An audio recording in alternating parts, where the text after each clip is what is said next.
निसर्गाचा ना सगळा अक्रीत चालू आहे। मे महिन्यास जोरदार पावस असा, म्हणजे वादळ आणि पावस।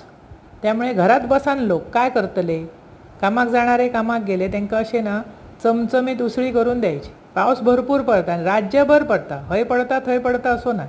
आज मी केले चण्याची उसळ, चमचमीत अगदी, आणि बरोबर गरमागरम भाकर। एक कढई घेतले, त्याच्यात घातलंय तेल, फोडणीक घातलंय कढीपत्तो, बारीक चिरून कांदो, बारीक चिरून टोमॅटो, व्यवस्थित परतून झाल्यावर हळद आणि गरम मसालो, तोय मस्त परतलं। चणे भिजत घातलेले होते रात्री, ते 3 शिट्ट्यो काढून उकडून घेतलं, ते घातलं।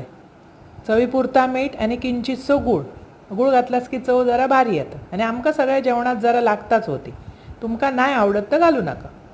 व्यवस्थित शिजवून घेतलास की त्याच्यात कोथिंबीर आणि खोबरा घाला। अशी चमचमीत सुकी उसळ बरोबर भाकरी करा, खावा, आवडतली तुमका, आणि आवडल्यास पटकन माझं चॅनल सबस्क्राईब।